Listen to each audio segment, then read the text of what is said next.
They said it was just a boy with a guitar. But the night Elvis shook his hips on Ed Sullivan, America's living rooms tilted on their axis.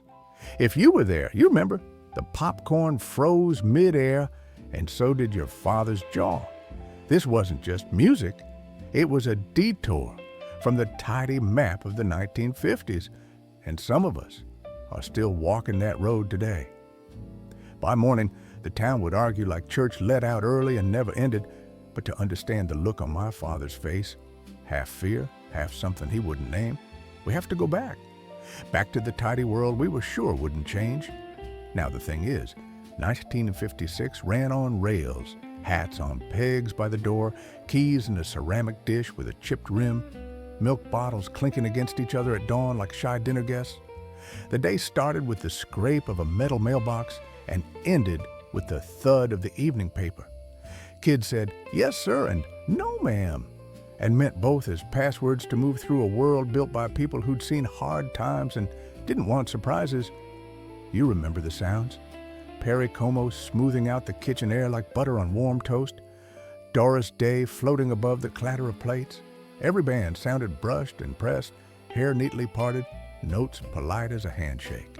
Even the jukebox at the diner behaved, a nickel politely requesting an invitation to dance, and the chaperones seated just close enough to remind you the floor had rules.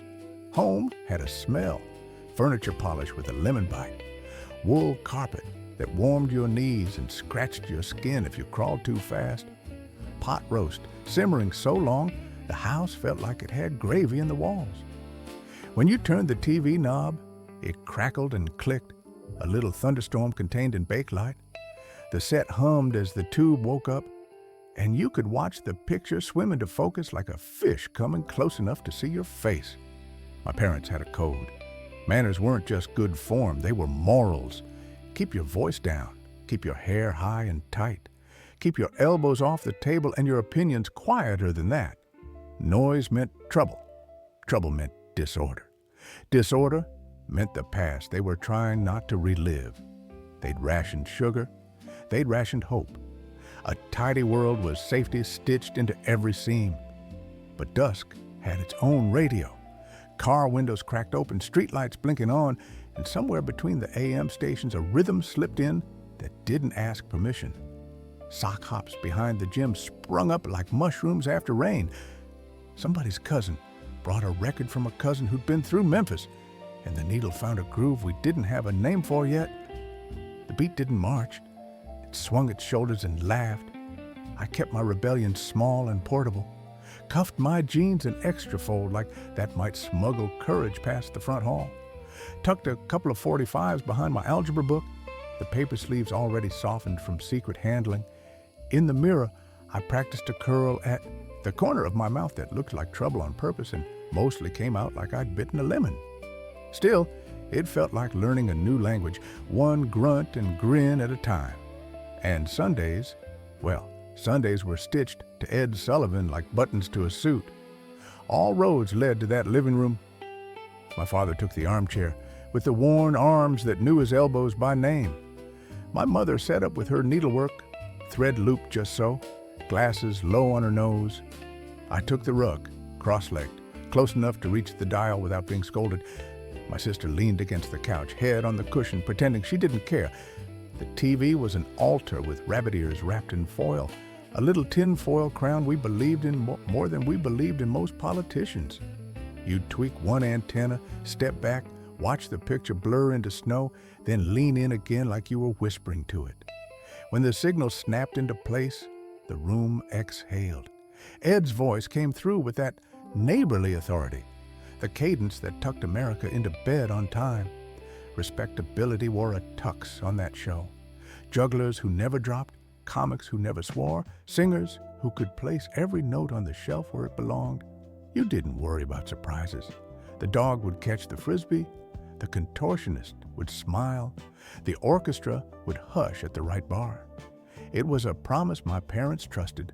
Nothing embarrassing would happen in our living room, but the rumor mill rattled like loose hubcaps that week. The barber said he'd seen a photo in a magazine, sideburns like a dare.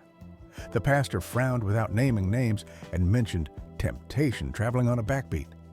We kids traded details in the hallways. He's from Memphis. He's dangerous. He's good. It felt like lightning had sent a postcard ahead of the storm. Arriving Sunday, please advise. My father read the paper with a little extra stiffness, as if the newsprint might leap up and shout. My mother said, "We'll see," which in our house could mean anything from absolutely not to "I'm curious too." I tuned the set early and listened to the tube warm, a faint buzz in the bones of the cabinet that made the whole corner of the room feel awake. Here's what I think I did know, even then. Normal is just what you call yesterday when tomorrow hasn't introduced itself. We had a tidy world, yes. But beneath the lemon polish and punctual bedtimes, the floorboards were learning a new rhythm. And on Sundays, we bowed our heads to Ed Sullivan, certain he'd keep everything neat. Then came the rumor he wouldn't. My father settled into the armchair like a judge approaching the bench, the cushion giving a sigh that sounded like order in the court. My mother sat with her needlework, thread looped neatly over her finger, glasses sliding down to the point that meant she was watching more than stitching. I took my place on the rug, cross-legged, close enough to feel the set's hum on my knees. My sister pretended to read a magazine and didn't turn a single page. The TV was ready for church. Rabbit ears wore their tinfoil crowns, bent just so from last week's experiment. I cracked the knob. Click, crackle, the little inside thunder, and the picture swam. A slap to the side of the cabinet, gentle as a nudge, and the snow turned to faces. The room warmed with that low, honest hum that meant the tube was awake and listening. All week, the town had been buzzing like a fluorescent light. The barber lifted the sheet and told my father, decent boy wouldn't move like that, while lowering sideburns he thought were suspiciously ambitious for my age. The pastor on Sunday morning didn't name names, but talked about temptation catching a ride on a strong backbeat. Down at the drugstore, a pile of magazines showed a young man with hair like a wave that didn't plan to shore up anywhere polite. That boy from Memphis, folks said, like Memphis was a foreign country with looser laws. Ed arrived with his trademark cadence, the voice that tucked the whole country in without mussing the pillow. He made announcements like a train conductor, making sure we all had our tickets. There was comfort in his shoulders, in the way his eyes handled the camera. Firm handshake, no surprises. When Ed said, "A really big show," America relaxed its tie and expected nothing more dangerous than a ventriloquist. But rumor had seeped into the room, sat right between my sister and me. I felt it in the way my father's jaw squared, in the way my mother's needle hovered above cloth like a dragonfly deciding whether to land. My sister's knees started bouncing, the smallest rebellion available without getting a look. I pretended to adjust the rabbit ears again just to move, fingers picking up a whisper of ozone and warm dust. Ed's preamble had an extra polish on it, like a host vouching for a guest he didn't fully understand but knew would fill the seats. He promised a respectable spectacle, and Dad nodded once. Terms accepted. You could hear neighbors through open windows across the street, the clink of a dish, the laugh of a radio ad. The whole block, the whole town, felt tuned to the same key, ready for whatever would step through that screen and into our living rooms. My heart did its own sound check, thumping a time with the floor furnace, breath sinking to the set's hum. Behind the respectable chatter of the show, the orchestra tuning, the applause light blinking on and off like a heartbeat, there was a little gnawing electricity, the kind you feel before a storm when the sky doesn't look different yet, but the edges of everything do. Dad cleared his throat in that way that said he'd already formed an opinion and would reveal it when the jury returned. Mom said, "We'll see," which in our house was a verdict with wiggle room. My sister nudged my ankle with her toe, and I didn't dare look back in case we both laughed. You could smell the butter on the popcorn bowl, the lemon furniture polish rising when someone shifted, and the cloth of Dad's trousers warmed by the lamp. Homemade incense for a ceremony we performed every Sunday, and then he walked out. Not a swagger, not yet, more like he carried a breeze behind him. Hair slicked like a gleam, suit darker than the shadows, smile shy enough to pass customs, but carrying contraband. He looked like he'd figured something out and was deciding whether to let us in on it. He stood a touch off center, knees loose, shoulders with a rhythm of their own, and every girl in the theater shrieked with the kind of permission you can hear even through a small box in a tidy room. My father didn't look at the screen. He looked at me, as if the broadcast were a test I might fail by breathing wrong. My mother's needle froze mid-air, thread taut, one bead of sweat threatening her upper lip like a tiny confession. My sister's hand crept to her mouth and stayed there. I kept my hands flat on the rug, grounding wire in a storm. Ed's smile had a twitch to it now, like he'd invited a live wire into a museum. The orchestra counted off. The room leaned forward without meaning to. Somewhere, a neighbor laughed too loudly and hushed himself. Somewhere else, a window slid shut. In that moment, before the first note, America stood in its living room, shoes polished, hair combed, and braced. Calm veneer met a live wire, and every tidy habit we owned waited to see if it would spark. First sight was a jolt. Slick hair catching the studio lights, black suit that made the white of his shirt flare like a warning, and that shy smile that wasn't shy at all. He stood with a stance like a dare, knees soft, toes ready, shoulders carrying their own private drum. My breath hitched. The set's hum climbed a half step, or maybe it was my ribs. First sight was a jolt. Slick hair catching the studio lights, black suit that made the white of his shirt flare like a warning, and that shy smile that wasn't shy at all. He stood with a stance like a dare, knees soft, toes ready, shoulders carrying their own private drum. My breath hitched. The set's hum climbed a half step, or maybe it was my ribs. Then the voice hit. Not a croon, not gentle, voltage. Hound dog came out like a growl that had been taught manners but kept the teeth. He rode the breath right on top of the beat, clipped vowels, laughter tucked into a note like he was sharing a joke with the drummer we weren't invited to hear. The microphone was a partner. He leaned in and it leaned back. You could see the camera crew trying to build a fence, head and shoulders tighter, tighter still, as if proximity could make it safer. When he slipped a knee, they cut to a reaction shot. A girl dissolving into sound, a boy clapping like he'd been spared homework. Ed's smile pulled tight like a suit that didn't fit across the shoulders anymore. The great national dodge of the hips had begun, but the hips were in the room anyway. Movement implied itself. His knees sent telegrams. His shoulders spelled it out. The line of his jacket transmitted messages around the sensors, energy leaking like light under a door. Even the microphone cord seemed to coil with purpose. The orchestra hit, he hit back, and my carpeted knees registered aftershocks. The girls' screams weren't just noise, they were permission. In the studio, the sound rose like weather, and somehow our quiet street caught the storm. My sister made a sound I'd never heard come out of our house, a thrilled little yelp she tried to swallow and couldn't.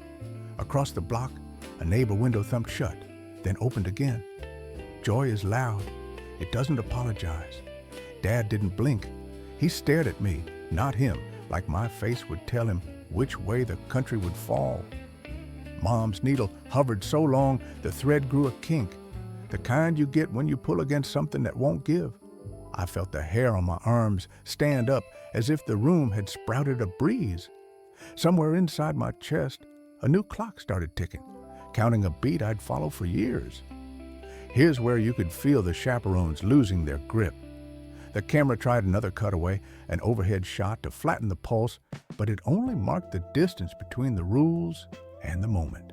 The jokes he slipped between lines, the sideways glances, the way he laughed at the end of a phrase, those were as dangerous as the shake. Confidence with a smirk, wrapped for television. The suit didn't hide him, it highlighted the charge. He shifted weight like a boxer, feinting left and punching right. When he hit that crying all the time, he clipped it clean, then let the tail drag like a spark. The band punched accents. The snare snapped like a seatbelt. The bass bounced like it had grease on it. You didn't hear race or region, you heard a fuse burning down. Ed's crew finally surrendered to the inevitable and framed him from mid-chest up like a portrait. That's when the shoulders did the talking. He could make a shrug feel indecent. He could tilt his head and turn an entire aisle of Whitman's chocolates into contraband. It wasn't obscene. It was alive. Maybe that's why it rattled the grown-ups more than any lyric could. I admit it. I stole a look at the screen reflection in the window to see if the forbidden parts would sneak back into view. All I caught was my own face, eyes wide, mouth half open, looking like a kid caught between a rule and a revelation. In that reflection, I also saw Dad's outline straight as a yardstick. Between us, the invisible border of a decade formed. The applause breaks came like thunderclaps. He smiled with that bashful tilt, serviceable innocence, plausible deniability, and then the next number revved like a motorcycle in a church parking lot. Every time the camera blinked, the room leapt a fraction of an inch forward. The living room lamp threw a halo on the ceiling. The popcorn bowl rattled when my knee tapped the leg of the coffee table. My sister's foot drummed a 4 on the rug. Barefoot rebellion. Midway through, he tossed a casual thank you into the roar, and it felt like he was thanking us for letting him into the house against our own rules. That line connected the studio to our sofa like a wire. I swear the set's wood warmed under my hand, a small miracle wrought by electricity and teenage oxygen. This was the moment everything changed, even if nobody said it out loud. Not because he sang about a dog, but because the body sang with him. The country had been living from the neck up for a while. Suddenly, the rest of us got invited. That's what bothered Dad. That's what lit my fuse. The closing chord landed like a dare. He gave that half bow, half grin. The curtain swallowed him, and the screen jumped to applause, and Ed's tidy voice, a quick mop over a spill he couldn't dry. The glow faded, but the frequency kept buzzing inside the walls. Mom lowered the needlework to her lap like disarming a bomb. Dad cleared his throat, verdict delayed. Morning would come carrying arguments, but the verdict had already been delivered quietly inside my ribs. The show ended, the shake didn't. Homeroom sounded like a radio you couldn't quite tune. Whispered reenactments crackled from every desk. 2 girls by the windows tried a careful shimmy, shoulders first, then knees, then both at once, until they burst into muffled laughter and dove behind their textbooks. A couple of us boys practiced swagger like it came in a kit, chin up, lip curled, hands in pockets, then tripped over our better judgment by the wastebasket. The room smelled like chalk and winter coats, still holding last night's fried onions, and over it all floated Elvis. Not his voice exactly, but the memory of it, hot and necessary. Our teacher tried to keep the wheels on. Eyes front, she snapped, tapping chalk against the board as if rhythm alone could tame us. The chalk broke anyway. She stared at the nub, then at us, then at the clock. Authority had a hairline crack, not enough to bring the ceiling down, just enough that a draft slipped through and lifted the corners of our paper. We straightened in our seats, sure. We also hummed under our breath without meaning to.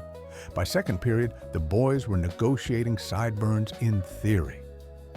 Just a little, one said, thumb and forefinger, measuring air. My dad'll kill me, another replied, which meant he'd try anyway. Someone swore they could do the leg shake without moving the rest, like a magician's trick that wouldn't get you grounded. It looked like a calf cramp. We gave him points for trying. Boys our age are bold until lunch, then somebody's mother shows up in your head and clears her throat. In the cafeteria, the debate found plates and silverware. One table stumped for respect.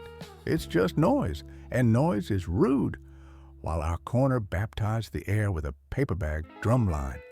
The lunch lady clacked her ladle against the steam table in time before she remembered she was supposed to be offended. Music is music, she muttered, then told me to move along. Honey, I was holding up the macaroni line. A girl I'd noticed but never spoken to said, "He doesn't even try to be nice." And for a second, I thought she meant me. She didn't. She meant the way the beat barreled forward like it had a job. Locker row became confessional. First crushes hitched to a lyric, faces flushed when someone mouthed, "Love me," in a way that was half joke, half stunt, all invitation. I watched a friend thumb a comb through hair he didn't have yet. "Sideburns by spring," he announced, like planting season. I said, "If your father lets you," and he said, "He doesn't have to let my face grow." Fair point. That afternoon, the shop teacher threatened clippers for anyone who didn't tuck in a shirt. We tucked, smirking like we'd learned a secret handshake anyway. The girls were bolder in the chorus room.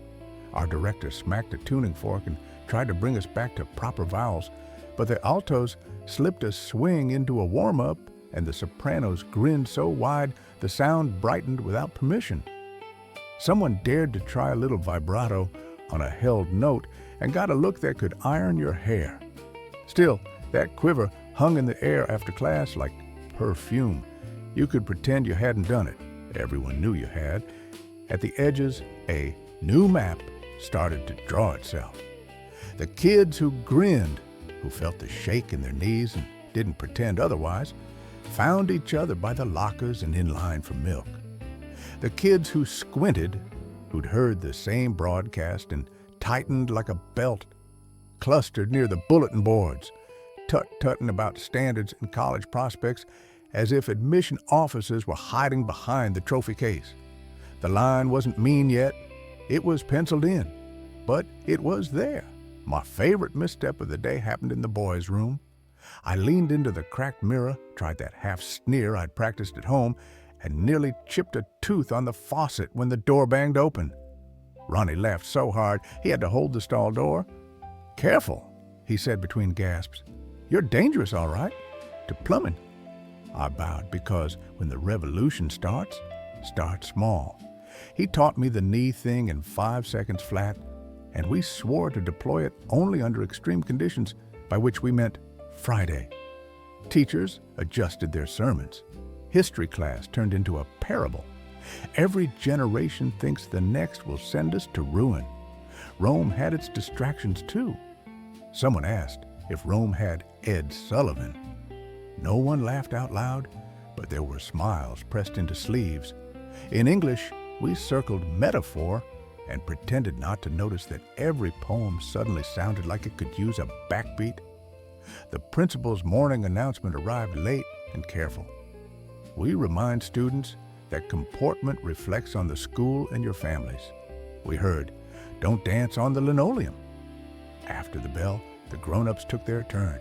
The barbershop door chimed, and 3 men in white coats discussed decency over the snick of scissors. "A decent boy wouldn't move like that," one said, comb held like a gavel. At the diner, the jukebox got fed quarters like it was starving, and the waitress hummed until the manager cleared his throat and she said, "What? It's catchy." The pastor hedged at supper. Music isn't sin, but temptation travels on a strong backbeat. Parents nodded, one eye on the roast, the other on our faces. At home, Dad said, "Not in my house," a sentence with 1,000 meanings packed into 4 words. Mom said, "He's just a boy," which also held everything: warning, mercy, curiosity. I kept my counsel, cheeks full of mashed potatoes I didn't taste. Upstairs, I practiced the knee and socks, slid into the dresser, and swore I'd stick to rhythm on solid ground. By bedtime, America hadn't settled the matter. We'd only learned how lively a hallway can be when a beat follows you to school. And the beat? It wasn't asking for permission, it was asking for company. The barbershop bell chimed like a small verdict. Inside, the air smelled of talc and hot metal, that singe you get when clippers graze a neck.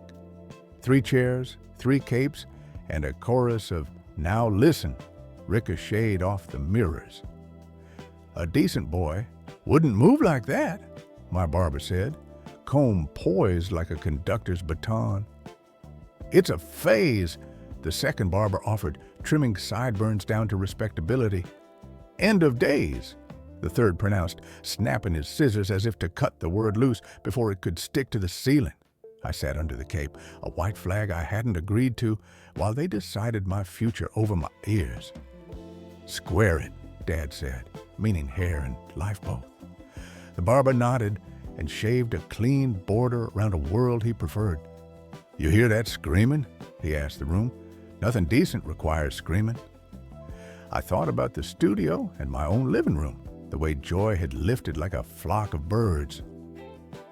"Sometimes a whistle is just a train coming," I said. He grunted, which meant I'd be getting extra tonic today.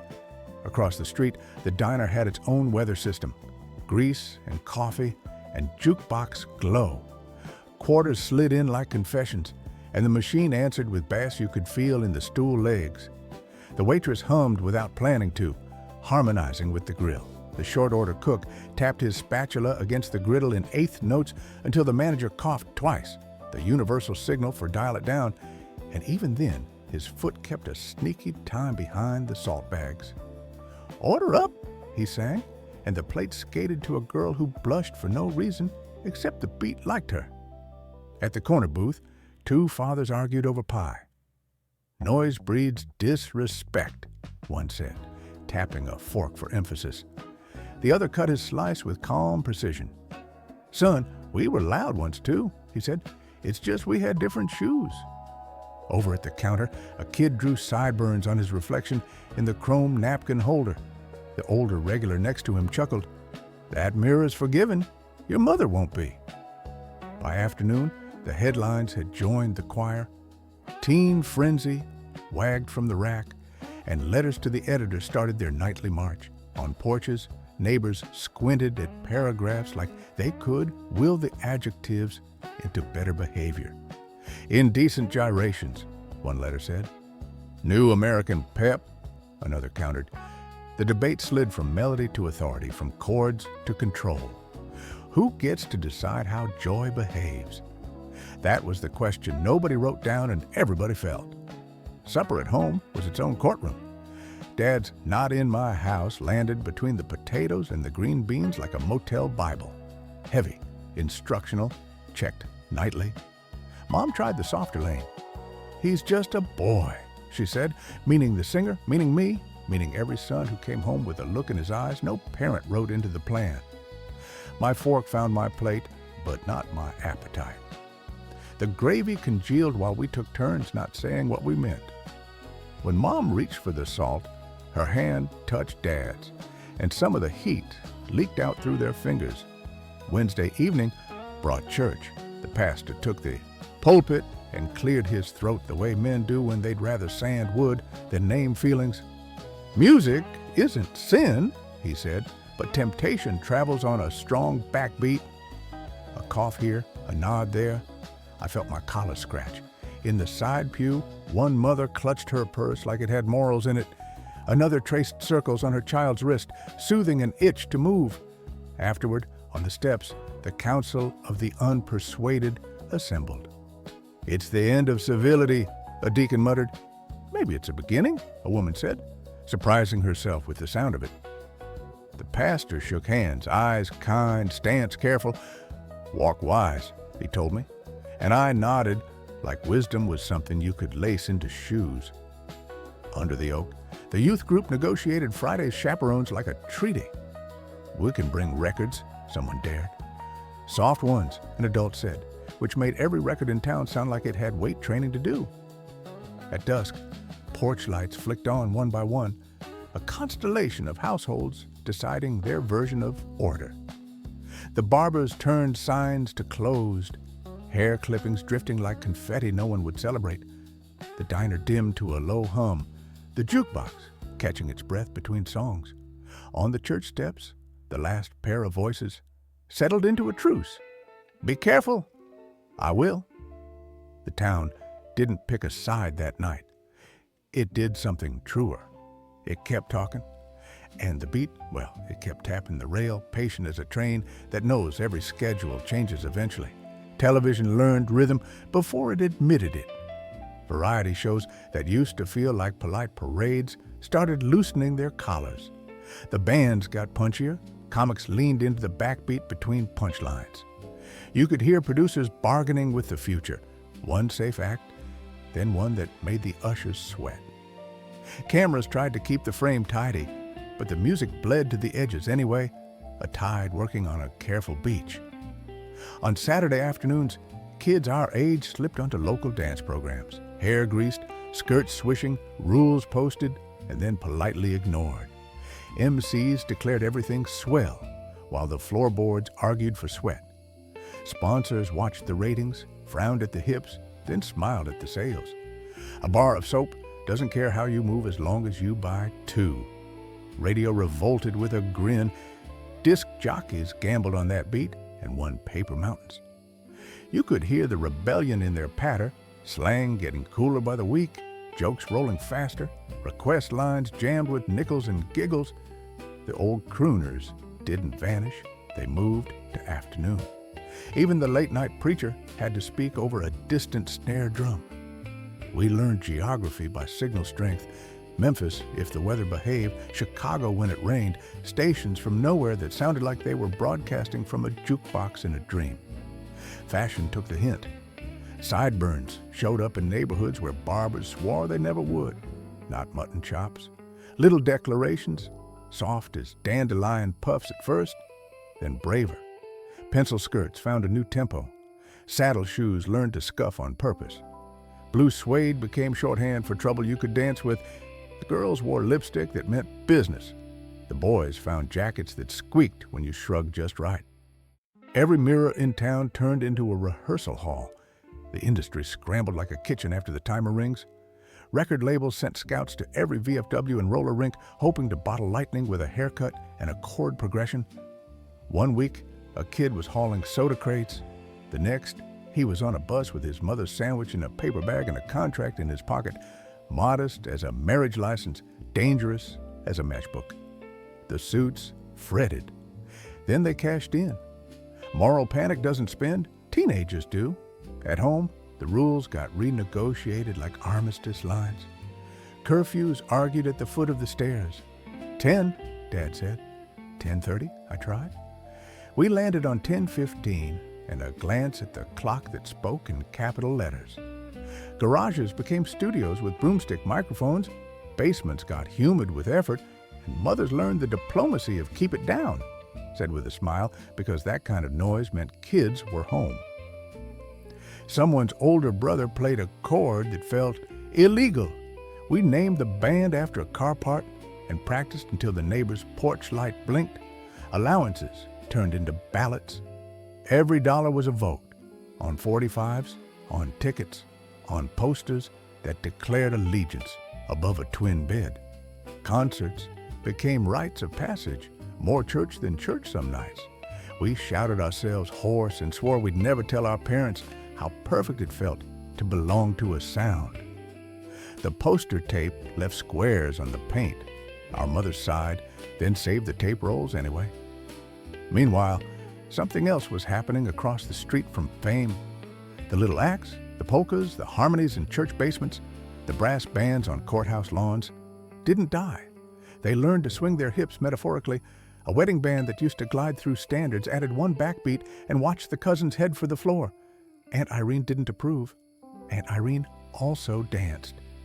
Television's youth shows grew teeth. Hosts who acted like gym teachers last year started talking like the older brother you wanted to borrow a jacket from. The camera moved through the crowd instead of standing apart, like it had learned how to dance without scuffing its shoes. We learned steps by watching ankles. We learned cool by watching elbows. Moms pretended they weren't taking notes. Dads pretended they weren't watching. You could measure the cultural shift by the volume of sighs at the P.A. Meeting agendas included decorum at dances and appropriate sock hop chaperone ratios, as if math could cork a drum. We filled permission slips and then ignored the margins. The principal tried humor. No spinning girls overhead. We laughed, partly because he'd guessed what we were thinking, partly because he'd given us a new goal. Somewhere in there, a pipeline formed. A kid saw Elvis, picked up a guitar, and next year made a record. Another kid heard that record and started a band. You could trace a crooked line from our living room to England's smoky clubs to a garage 3 doors down, where a friend of a friend learned to bend a string and made us all yelp like we were back in front of the Zenith. From that living room to the moon landing, the soundtrack kept daring the future. We marched forward to drums that didn't come from parades. The flag still waved. It just waved on Saturday night, too. And the tidy world, it didn't disappear. It learned to watch, then to whistle, then to clap on 2 and 4. You have to understand my parents' fear to tell this straight. They'd outrun scarcity and wore order like a coat they weren't ready to take off. Schedules were fences. Music to them was a boundary rope that kept wolves from the porch. If the beat got too strong, the knot slipped, and you couldn't count on supper being hot or bills being paid. That's what it felt like, even if no one said it that way. We weren't hungry for chaos. We were hungry for room. Room to move our knees without a permission slip. Room to talk back to the silence that made you swallow your laugh because the baby was sleeping. We didn't want to burn the house down. We wanted to open a window. That's the difference. And Elvis, like it or not, handed us the latch. The fight started sharp, then softened around the edges. First came the speeches. Not under my roof from Dad. Think of the neighbors from Mom. Then came the bleeding of melody into everything. I caught my father whistling a chorus under his breath while he adjusted the carburetor, stopped, and changed it to Anchors Away, as if whistling patriotism might erase the slip. My mother kept my ticket stubs in a cigar box she claimed was for receipts. In case you forget when you went, she said. She meant, I'm keeping score, sweetheart, and I'm on your side when he isn't. Apologies weren't speeches. They were pancakes at 10 p.m. after a door got slammed. Permission wasn't a decree. It was, be careful, said softer every month. Dad started coming to pick us up from the dance 10 minutes late on purpose, so we'd get one last song. He parked where he could see the door and pretended the radio only got the news. Somehow, it always found the backbeat. At weddings, the bridge got built in public. The band slid from Moonlight Serenade into a rocker that would have had my grandmother clutching pearls in 194. And there was Aunt Irene. Oh yes, Aunt Irene, spinning like the world hadn't scared her in years. 2 eras shared the floor, trading steps like recipes. My father led my mother in a foxtrot that looked like it might burst into a twist if you looked away. That's how a truce looks in the wild. Meanwhile, something else was happening in the quiet places. Fathers fixed bikes with sons who suddenly kept rhythm with the wrench. Mothers let daughters borrow lipstick for the winter formal and said, not too much, then turned away for a count of 10 while the tube met its moment. In kitchens, parents told stories about the Depression or the war, not to smother our beat, but to show us why theirs sounded the way it did. We listened, then we played them a song. The room learned to hold both. Time did its work, as it always does. The volume turned down a little. The spark stayed. That jitter in the knees found respect for the old melodies. The old melodies loosened their collars for the new. The boundary rope stretched until it stopped feeling like a fence and started feeling like a clothesline, useful, flexible, humming in a light wind.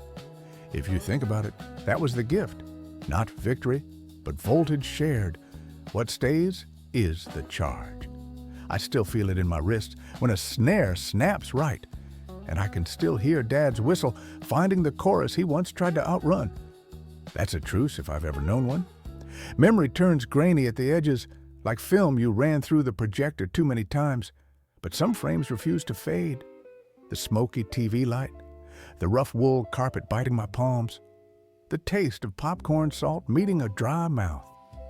A nation inhaling the way a choir does before the downbeat.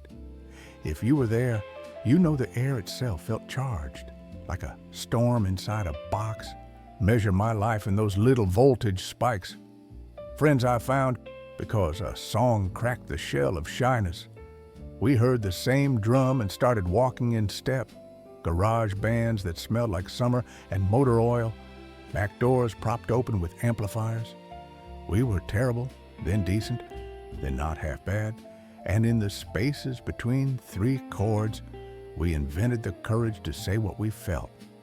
Some of us stayed with music. Most of us just carried that permission into the rest of our days, tapping our feet under desks while pretending to be adults. Culturally, that night unlatched a window nobody could nail shut again. From Elvis to every band that taught us to shout our names into the dark and wait for an echo, the permission multiplied. Television quit pretending it was porcelain. It learned to hold heat. Radio stopped smoothing the corners off everything and let the corners cut a little. We learned to let rhythm through the front door without hiding it under a coat. Our elders called it noise, then called it catchy, then called it turn it down, which is another way of admitting it's stuck in your head. Of course, the gift came with a bill. Houses got messier, kids got louder. Saturday night bled into Sunday morning, and breakfast showed up at noon with bedheads and stories that made parents stare into their coffee like it could explain us. But the horizons widened too. If you think about it, we traded some quiet for a lot of color. We didn't all get freer at the same speed, but the door kept swinging, and most of us made it through eventually. Now my grandkid calls it Grandpa's loud poetry, which makes me laugh because that's exactly how it felt. Loud poetry for knees, for shoulders, for that stubborn part of you that wants to be seen without a speech. I play him a record and watch his eyebrows climb, and then he asks for another. And there we are, 2 heads nodding on the same beat across 60 years like a bridge you don't notice until you're halfway across it. I'll tell you something I didn't understand then. That look on my father's face was love shaped like worry. He wanted the world that kept him alive to keep me safe. He thought order was the only armor. I get it now. The miracle is he let me chase a noise he didn't trust until it turned into a language he could hum. We never said the apology out loud. We didn't have to. We cooked pancakes at midnight and called it even. When I think back to that night, I don't really see a rebel on a stage. I see a country discovering it could move without breaking. I see rooms like ours flickering coast to coast, every family deciding what kind of permission they could live with. And I see the long, generous aftermath, bands in basements, cousins who never danced, suddenly dancing, weddings where standards met rock and both bowed. That's the echo I hear, living rooms teaching themselves to exhale. A boy on a small screen taught a big country how to exhale. And some of us haven't caught our breath, in the best way, since. If that glow ever lived in your living room, pull up a chair and share your memory in the comments. Tap subscribe, bring a friend who remembers or wants to, and meet me here next time